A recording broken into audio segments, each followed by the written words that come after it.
And now, a man whose name says he should have been a cartoon character. Please welcome Dr. Woodie Flowers. Good morning. Well, here we go again. Now, I'm not going to give you a PowerPoint presentation, but I do think I want to start with a marker point presentation. Now, it may seem a little late to ask this question, but I want to talk about why first.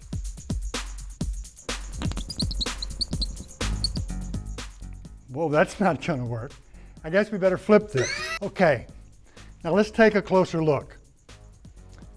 Some of you are going to do this project because it's fun. And many of you want to do it because you spend time with your friend. And there's lots of good reasons to have first on your resume.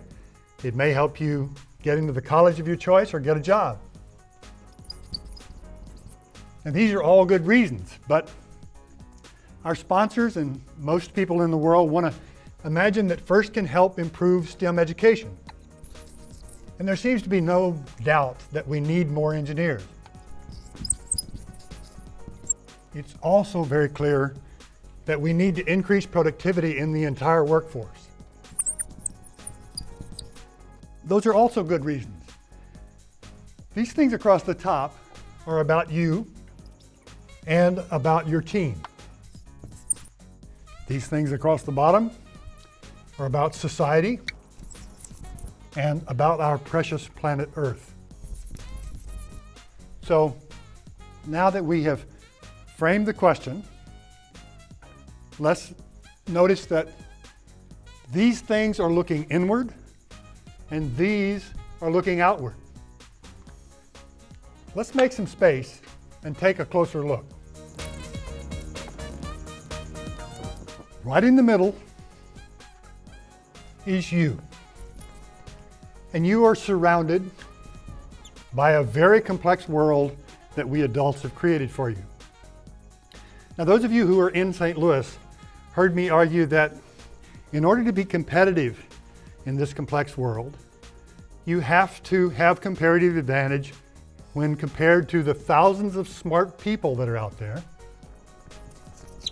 And you have to be able to do things that very precise and fast robots cannot do. And you also have to have an advantage over supercomputer systems. And the good news is that you have the first advantage. You will have learned a lot about robots. You'll know a lot about computers. And through gracious professionalism, you will be able to work with the many other intelligent people on the planet. But there are three things that you must also do. You must be informed. You clearly must be creative. And you have to be willing to do some serious thinking. Now, this is the subtle side of the triangle. Informed is necessary but not sufficient. I hope that in your schools, you're learning a lot of stuff so that you will be informed. If you're not learning it in your school, you're responsible yourself. If it's written in a textbook, you should be willing and able to learn it by yourself. But you need to think about your and this axis. And along this edge, let me give you some homework. There will be links at the first site that'll allow you to listen to Steve Jobs' graduation address to Stanford. Wonderful comments about having passion for your career and what it's like to try to be very creative. On the other extreme, read the transcript of David Foster Wallace's presentation at graduation of Kenyon College. It's heavy. He makes a strong point about the difference between just learning to think and learning to pick what you think about. Now there's a nice middle ground that is Elisabeth Gilbert's TED conference presentation. She was the author of Eat, Pray, Love. She says some very nice things about what it's like to try to have a career in a world where everyone pushes back against creativity. So let's come back now to the big one. There are lots of models of creativity, of creative process out there. Let me use one that David Wallace, the faculty member at MIT who teaches the senior design course, has developed. All projects have a time axis. So let's imagine that this is today, kickoff, and this is ship date for the robot. There's also an axis that we'll call the precision thinking axis. And Dave makes the point that in the beginning of a process, of a project, you think broadly, very creatively, and non-judgmentally. The night before you ship, you better be thinking very precisely and carefully and in depth. So let me fill in the rest of the diagram. And you can see that at any one time, there is a ratio that one should apply to how creative you are versus how detailed you are.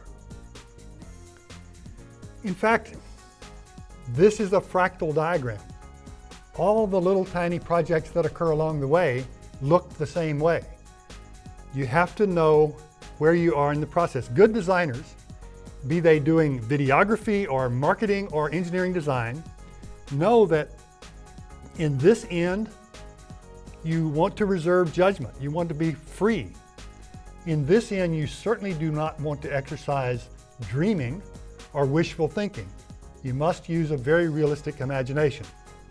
So pay attention to this process as you go through it. Now, if you look at the website for MIT's Senior Design course, a lot of this information is there. Spend some time there, you can learn quite a lot. So as I finish and draw the final square, you recognize that we're back at familiar first geometry. So let me summarize. I argued that being informed is not enough. Knowing calculus is not rocket science, but knowing how to think using calculus is. Creativity is not a thunderbolt that comes out of the sky. It's something that we all have, and we can enhance not only our ability to be creative, but our self-confidence about relying on creativity. I guarantee you that if you do some of this homework I've outlined and you pay attention to the creative process, you can double the impact that this first season can have on you, and definitely improve the chances that you can get into the college that you want and get the job that you want. So none of this is easy, but help is everywhere you look. Let's listen to Gene Zhang and Stephen Hall, both First alum, talk about First scholarships.